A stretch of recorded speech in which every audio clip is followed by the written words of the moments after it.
Yinno conference eyabadde international eyasaziddwamu ng'ebulwa essaawa mbale bubale okubanga olunaku olwateeseganyizibwako okutuula mu conference eno mu Uganda lutuuka n'esazibwamu gwe mukwano gwange ali eyampuliriza. Ngenda kubanga kuleetera kutegeeza nti ku Yugi Updates TV konsinzira okubanga otuwuliriza weebale kwekumira ku mayengo gano era okola kyamaanyi nnyo okwekumira ku mayengo gano aga Yugi Updates TV.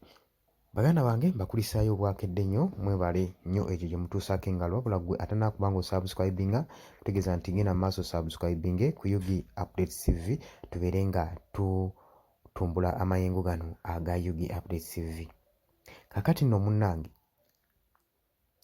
jjukira nti nno nga Independence Day tennaba kubeerawo, Mwami Yoweri Kaguta Museveni yalina international conference ng'eno egenda kuba ng'etuuza amawanga ag'enjawulo, naye ekyewuunyisa wabadde ebula essaawa mbale bubale conference eno etuuke ne bagisazaamu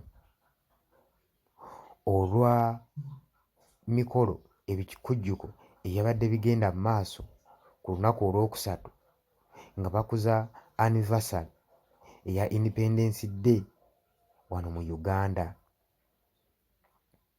Jjukira eno conference ebadde ebaliddwamu the Nile River Basin conference ebadde egenda otuulibwa.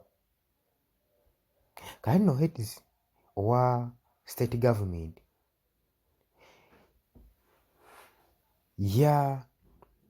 yashidwinze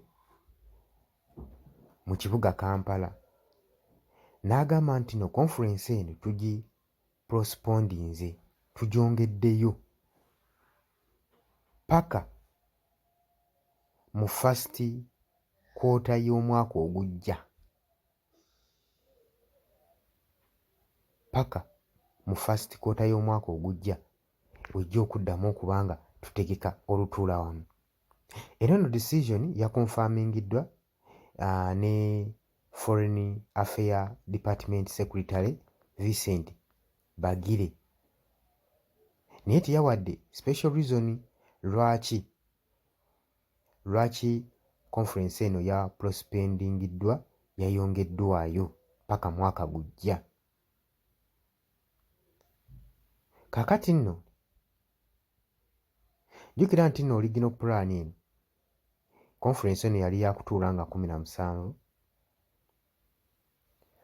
mu October Munyonyo, ng'era egenda kubanga ehostingibwa yalina kubanga ehostingibwa President Museveni,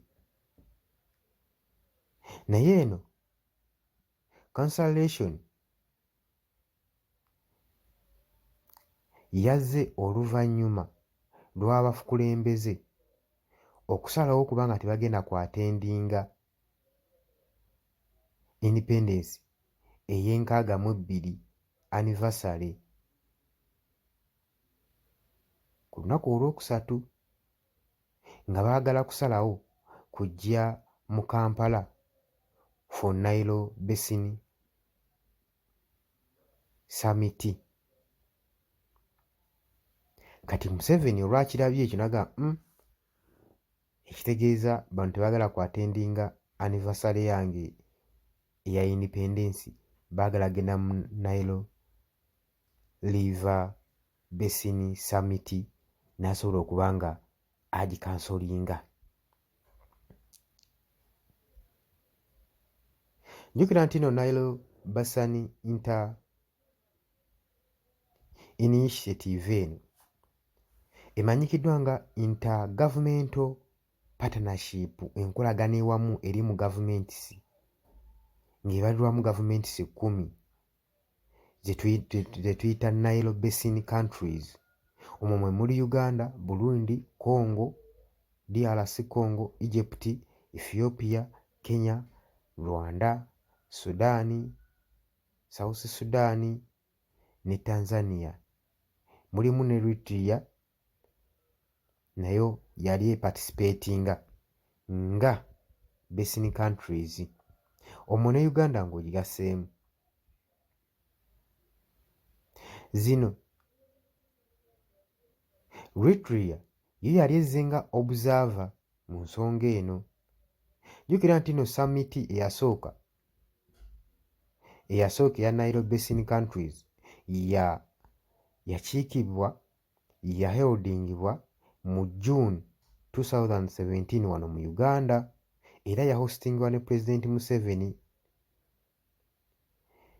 wali eri mu Maiden summit.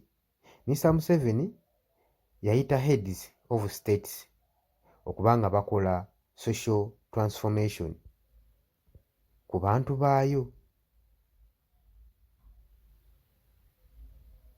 nga bagalanta aba Nile Basin security. Yabakubiriza nti no zonna Nile Valleys countries balina okuba nga bayambagana okudevelopinga okukulaakulanya basobole okuba nga bafuuka first world countries. Y'ensonga waaki yayita strategy eno esobole okuba nga ebeera mu conference. Oba okitegeera gwe mukwano gwange ampuliriza. Naye tujjukira nti no first summit eno eya Nile oyo yasookera ddala yakiikiribwa Egypt President Abdul Fattah Yiri Asisi, Ethiopia Prime Minister naye teyalutumira mwana, Haile Mariam Desalegn South Sudan Vice President Joseph One, Burundi Vice President Joseph Butore, ne Sudanese Vice President Asabo Muhammad Abdul Rahman. Kenya, Rwanda, DRC Congo ne Tanzania bo bapresentingibwa ne baministers. Kati Uganda gye bujjako egenda kubanga eholdinga chairmanship owa Nile River Basin State. Kati nenga ebiva mu nkubo biraga nti nno olukuŋŋaano luno conference eno yasaziddwamu ebadde enaatereebulako nnaku mbale okubanga etuuka olw'ensonga nti baagenza obitunulamu nga tebaagala abamu kukiika independence ya mukulu nga baagala agenda mu conference.